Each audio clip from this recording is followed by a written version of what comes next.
Okay, so revisiting this problem. Ever since the 4-inch drop, me putting in the extended, what's these things called? The extended shackles. Ever since I put those in, I've definitely ran out of clearance a bit, and it's definitely not enough. I mean, I've been rocking out for a while, and I've been like, okay. And some people in the forum say you don't need to put a C-notch in with a 4-inch. Some people say you do. It's kind of the middle ground. So what I'm gonna do for the time being, because I'm probably gonna end up running a shock relocation on the rear and running some double adjustable shocks, but that's way down the line because I have to pay somebody to fabricate that. So what I'm gonna do for now to kind of buy me some time, these bump stops are pretty bulky. I got these. I'm going to put the part number in, but it's just a urethane. It's about 1 inch tall, so that should give me some more clearance. Not much, maybe, I don't know, an inch and some change. I'd be happy if it gave me 2, but that would be a bit of... Anyway, going to try to get those in. There are 2 bolt holes, and to give you a reference, this is what the other side looks like. It's just 2 15mm bolts up top that you just get to on top of the frame up here. Already took the one out on this side, just gotta finish loosening this one. This is the one from the driver's side that I already took out. So let's try to see if we can tell a height difference here, but yeah, it's kind of hard to get the camera that low. Hold on. So there's like a rough idea height-wise of what I'm looking at as far as gaining, but we'll see once it gets on there. Truthfully, the goal is to, I'm going to have to get this thing jacked up some more and get the supports on the actual frame so that way I can let the suspension hang. And hopefully it has enough travel to where I can get this drill in with a 3/8 bit. I mean, that might be a lot to ask for because, geez Louise, look at that. That means my axle has to drop below where my thumb is. I don't think that's happening. All right, so I stopped trying to be Mr. Perfect, and I just put it in the existing hole. What I'll probably do, I may just end up just grabbing another pair of these and putting one here, one up there. This one, as you can see, is going to come into pretty good contact with this bump stop pad on the axle, and I'm cool with that for now. Because like I said, I still am ultimately going to end up probably putting a C-notch in here, and I'm probably going to go with the rear relocation shocks. And there's the old ones, got those out of here. So that part's handled on both sides. All right, so I get a feel I'm gonna be shooting myself in the foot here because I'm sitting here thinking that this is gonna be not too long of a job, but it never ends up that way. It's always too long of a job. So I'm gonna just take a crack at it. I'm already limited on time as is. I got the hardware here. And one thing definitely to let you guys know is that when it does come with the hardware, they give you 2 different lengths. So you can see that this one here is a really tall sway bar end length. That end length is for like stock ride height pretty much. They also give you a set of shorties here, which is meant for the lower trucks.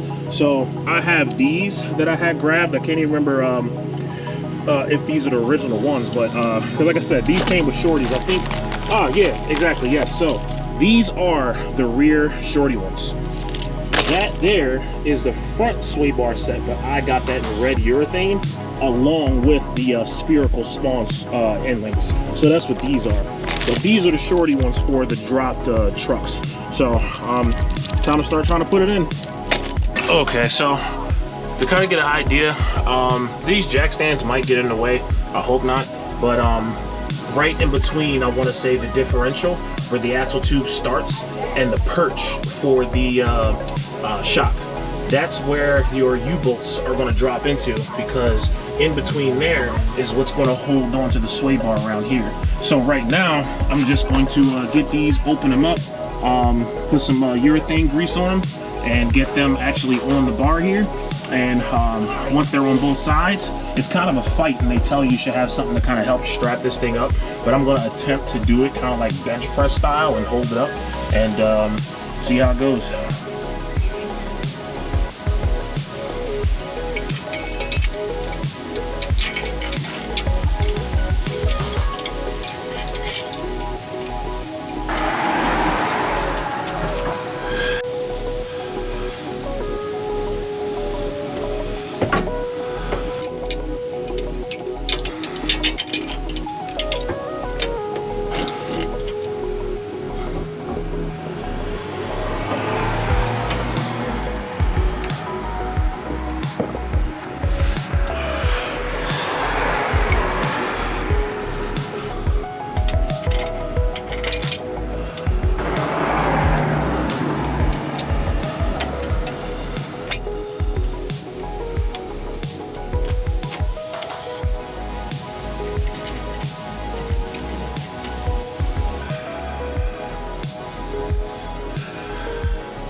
Okay, this isn't gonna work. I'm gonna have to move these stands because they're like dead smack in the way, because the bar itself needs to shift over toward the driver's side, but I can't even shift it because the other one is in the way. The other whatever this thing is.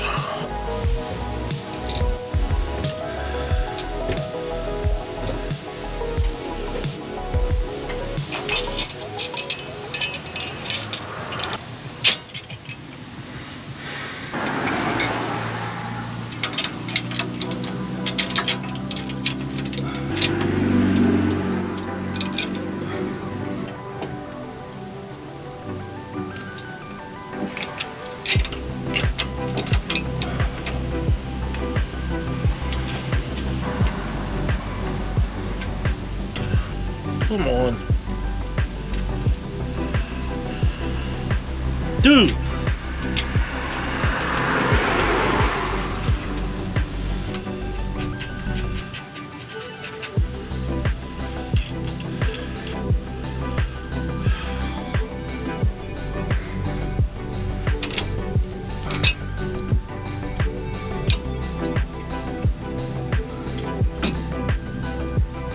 You gotta be shitting me, bro. This stud's gotta get cut. Alright, so here's my problem. So now that I got this on, my issue is, as I'm trying to come and swing the control arm, the sway bar up, it's hitting the stud for my shock extender. So I meant to cut these long time ago, I never did, so now it's really coming back to bite me in the behind. So after I got this up here, now I have to take it back down, cut this off with the grinder wheel, cutoff wheel, and then try to reinstall it.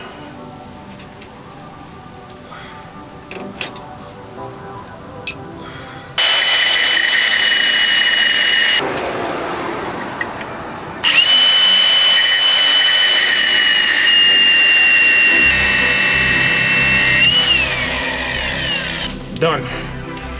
That should be enough. Should be enough.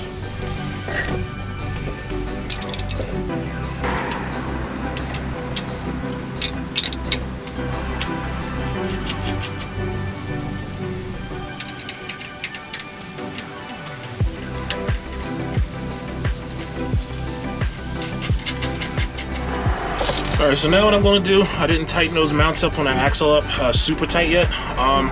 Just going to get the shorter link. I'm going to get that mocked up so that I can see around about where this thing's going to land. So I'm going to get that through. Spacer in between. Oh no, that's not right. Hold on.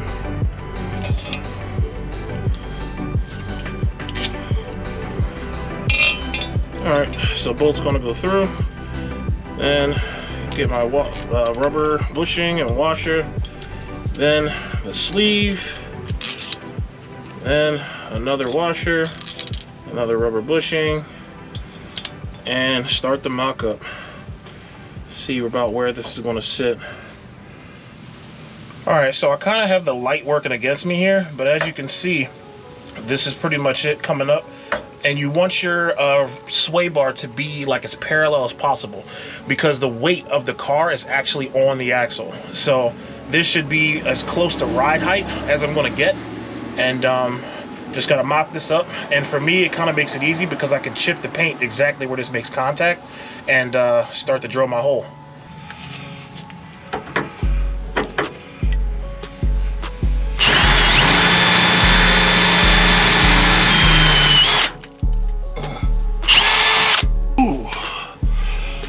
Like hot metal sticking in your arm, boy. I tell you.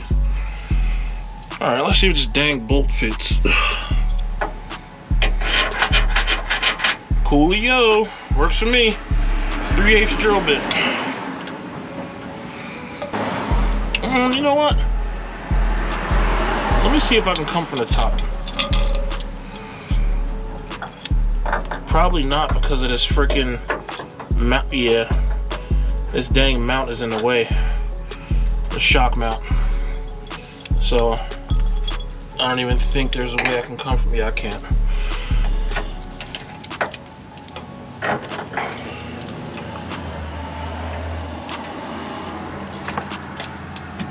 what is going on?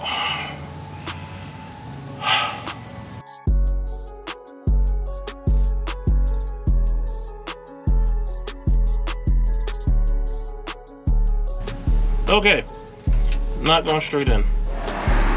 All right, so got it up in there. Now I'm just gonna put my rubber bushing up top, washer, and then a nut. All right, y'all, so my time has kind of ran out and I gotta hurry up and go. But let me give you the explanation for why I did what I did. So this bolt, if you notice, I brought it in from the top in between the rail and put the nut down here. So the reason why I did that is because working with this tank, it would be really hard to try to get up there and actually turn the nut from within the frame rather than turn the nut from down here. So I just got a swivel head ratcheting end up in there holding the top, which is a 14, and just tightened it up from the bottom. Okay, and this one here, I took from the bottom and brought it up to the top. And that would have been probably my go-to if I had an open frame. Hold on, let me get the light right. All right, so this you can't see too well. It's probably gonna show up horrible on camera, but so the nuts up top. Reason why I did that on this one is because the support here for the upper shock mount, the upper shock mount doesn't allow you to take the bolt from the top. So that wasn't even an option on this side because the upper shock mount's in the way. So I brought this one with the bolt from the bottom and then put the nut up top. And pretty much did the same thing. Got the 14 swivel head, put it up top, and used the ratchet, tightened it up from the bottom, and got it in. So now at this point, it's, I want to say pretty much done. These are tightened down where I want them. Those are in position, these mounts. Both mounts are in position. I'm just going to have to tighten them up and make sure they're nice and snug, because from what I've heard, people have put these in and haven't snugged those down enough, and then once they actually do start driving and turning, they go back under here, these mounts are shifted.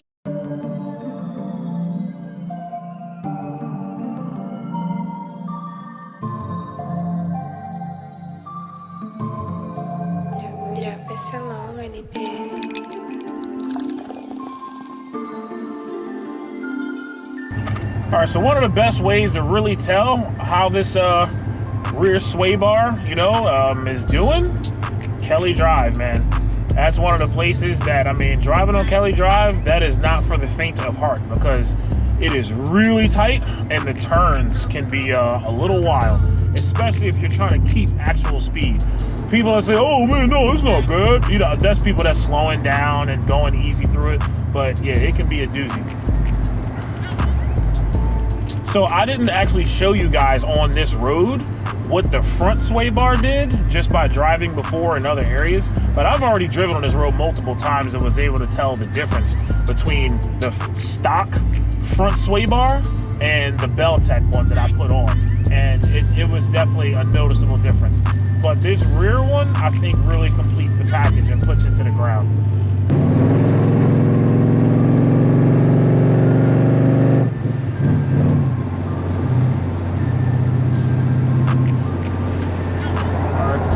Quick lane check.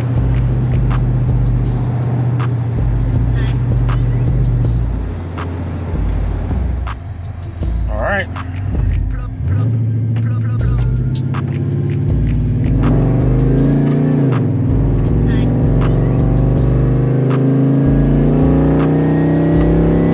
Break it down to get into the corners.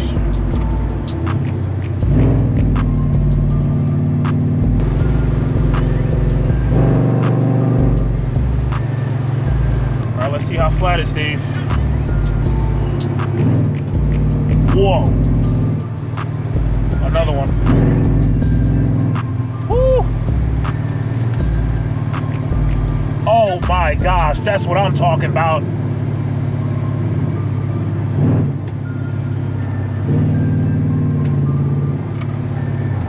This thing hugs, dude.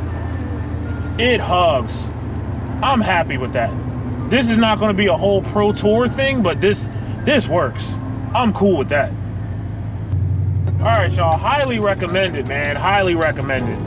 I would definitely do this all day long. I mean, granted, yes, I did, you know, get this on like a heck of a deal as far as the front and the rear, But I mean, if you can swing it and get you some front and rear sway bars, dude, it's amazing. It is amazing. Night and day from a factory truck, man. But all right, I'll see y'all on the next one. Hopefully y'all enjoyed. Y'all know what these bars do, and that's that. So I'll see y'all on the next one, man. Peace.